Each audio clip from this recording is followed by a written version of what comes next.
Steve Phillips joins us now. And Steve, the Jays have a shot to win the World Series Friday night. To do it, they'll have to beat Yoshinobu Yamamoto, one of the hottest pitchers on the planet. If he has his best stuff again in Game 6, what do you think is the right approach for the Toronto lineup to try and neutralize him? Yeah, he certainly poses a challenge. I mean, listen, in Game 2, not even the 1927 Yankees were going to be able to hit him. He was that good. It didn't matter who he faced. Nobody was going to be able to put the ball in play. Nobody was going to be able to score runs against him. He was so good. The key is getting him early before he settles in. He has an assortment of pitches that run from like 76 miles per hour to 97 miles per hour and everywhere in between. And so you've got to get him early before he gets comfortable in the rhythm of those secondary pitches moving in. I think the other thing is you got to lay off the splitter, breaking down and out of the zone, try to get him to elevate his fastball, and don't miss his mistakes. You're not going to get a lot of them. You can't miss those, and you've got to take advantage of every opportunity. When you get somebody on, you got to get them on, get them over, and get them in. And one run at a time may be the best you can hope for in what's likely to be a very low-scoring game. Yeah, perhaps they can chip away there. Now, which hitters specifically in the Jays lineup do you think have the best skill set and also the best approach to solve Yamamoto? Yeah, so I think it's going to be the right-handed hitters. That split is devastating to the left-handed hitter. It looks like a fastball, drops off the table. He tends to go more with the cutter and the curveball to the right-handed batters. So I think Vladimir Guerrero Jr., obviously, I'm not the smartest guy in the world, but if I'm going to pick a hitter that can do it, I'm going to take the hottest hitter in the world, Vladimir Guerrero Jr. And I think Alejandro Kirk and Ernie Clement. I think those right-handed hitters with the short stroke, they get right to the baseball, they can let it travel, and they don't try to do too much. I think that's going to be the key. Take what he gives you, punch it into the outfield, and try to get some action going on the bases.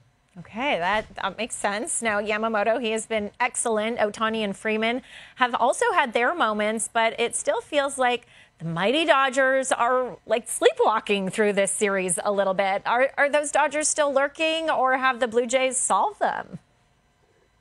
Yeah, so it's interesting, right? So how much do we want to credit the Blue Jays and blame the Dodgers is kind of where we go, because the Dodgers feel like they're underperforming. I think a lot of the credit does go to the Blue Jays pitching staff. They've had excellent game plans against the hitters. They've executed those game plans, and the Dodgers haven't made the adjustments. That should credit the Toronto Blue Jays. That being said, I think that Mookie Betts' struggles is really what has magnified the problem for the Dodgers. I mean, Shohei Ohtani's having a really good series. He's hitting over 300, getting on base at a 500 clip. He's hit for some power. But when he gets intentionally walked, somebody has to make the Blue Jays pitchers pay, and Mookie Betts has not been able to do it. We saw Dave Roberts make the move of putting Will Smith in the 2 spot. I think Mookie Betts, from the Dodgers' perspective, should move down to the 7 spot in the lineup. That's really where he should fit. And if they don't do it, I don't think there's going to be enough adjustment their hitters can make to score a lot of runs. They're going to have to win low-scoring games because the offense just isn't there. It really isn't. Now, the Jays are 5-3 at home in these playoffs and will get 2 cracks to win the World Series starting Friday night. We're recording this at 11:41 p.m. Pacific time. And that is relevant because in a couple of hours, we will no longer be on Pacific time, as we will head to LAX, board our respective flights, and journey across this enormous continent, not directly, with a stop in an American city that I honestly don't remember where I'm flying through. And we will emerge on the other end back in Toronto, Canada. In the cold, our coats, they will also emerge from our overpacked suitcases. We will bundle up and we will attend Game 6 of this World Series on Friday night at Rogers Center. On the mound for the Toronto Blue Jays will be their ace, Kevin Gausman, up against the Dodgers, one of their 25 aces, Yoshinobu Yamamoto. But Yamamoto, this postseason, feels pretty easy to say. He is 1A at this point. Coming off 2 complete games, first back-to-back complete games in the postseason in over 25 years. Jordan, how would you handicap this matchup in Game 6? Oh my goodness. What a stage for Yamamoto to try and do something really special here. He already has. It seems absurd. They're going to basically ask him to do it again. The last so I'm writing a little Game 6 preview, and For those wondering, in case Yamamoto is cruising again and they have no interest in turning to the bullpen, the last pitcher to throw multiple complete games in the World Series and win both of them, because there were a couple like losing efforts. I think Dave Stewart and Tom Glavine had a win and a loss in complete game form. Last guy to have 2 complete game victories, no, not that far, is more of an appropriate historic parallel, and that is Orel Hershiser in 1988. Wow. However, Hershiser, when he was doing that against the A's in 1988, he pitched Game 2 and Game 5, both of which came with a series lead. Of course, Game 5 ended up winning the World Series for the Dodgers that year. This is very different. This is Yamamoto after evening up the series in Game 2, now facing elimination. And how the Blue Jays, with potentially a different lineup than the one they went out there against Yamamoto with in Game 2, not out of strategic reasons, because George Springer is probably still injured, but maybe he's back in there on Friday. That is relevant as George Springer was accounted for 2 of the 5 base runners that they had against Yamamoto in the complete game with his leadoff double and hit by pitch. But yeah, how do the Blue Jays respond here? Because what Yamamoto is doing is obviously not something we've seen in a very, very long time. And what I'm so excited about, not just, of course, the stakes and the stage all speaks for itself, but because of what Yamamoto is, because of the kind of pitcher that he is, there's so many possibilities for the directions that he can go in terms of how he chooses to pitch. Conversely, Kevin Gausman, it's not like he's going to suddenly break out a curveball. We kind of know what Kevin Gausman is going to do in some form with his 3 pitches.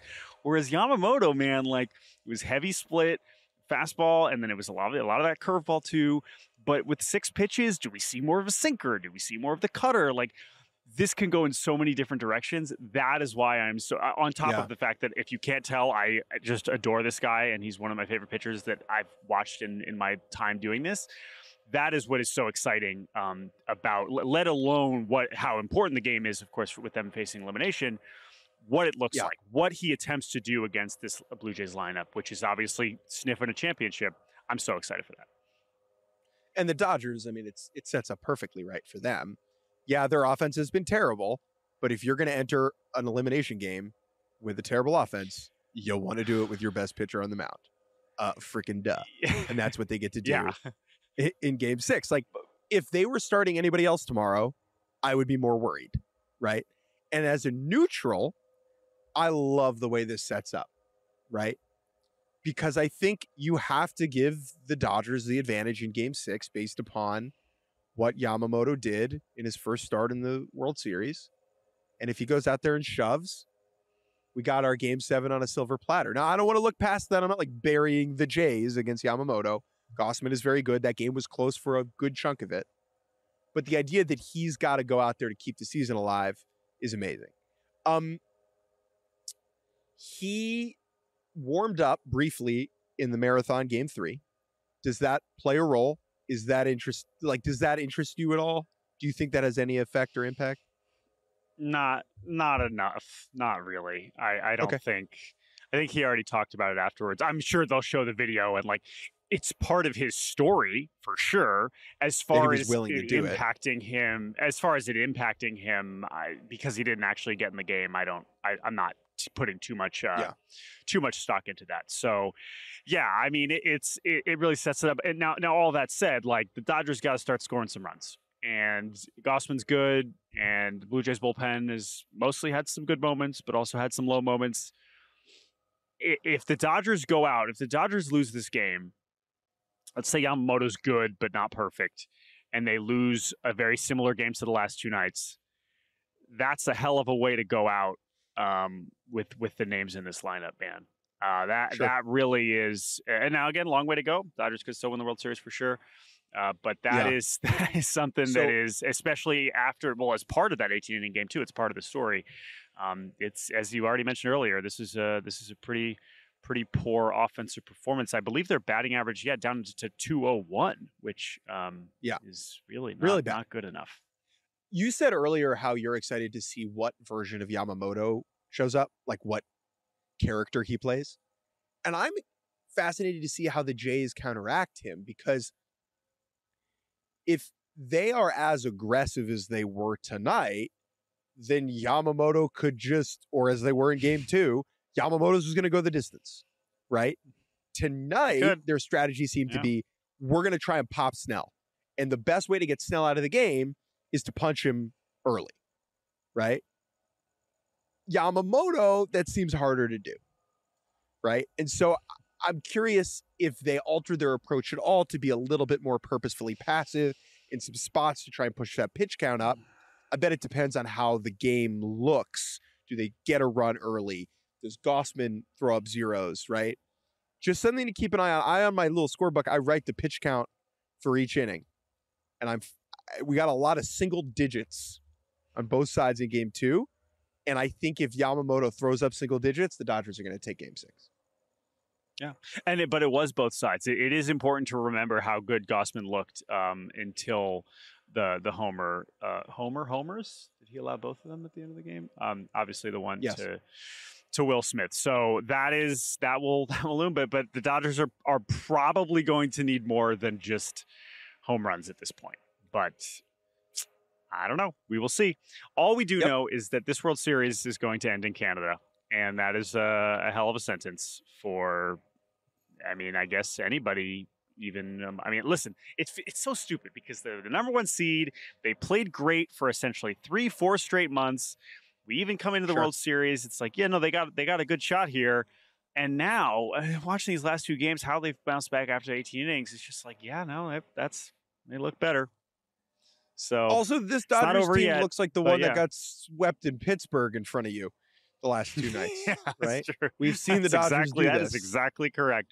That is exactly correct. Dude, the conversation all month was, like, leading into the playoffs was, can they flip the switch? And the answer was yes. And they did. Did they turn it off? Oh.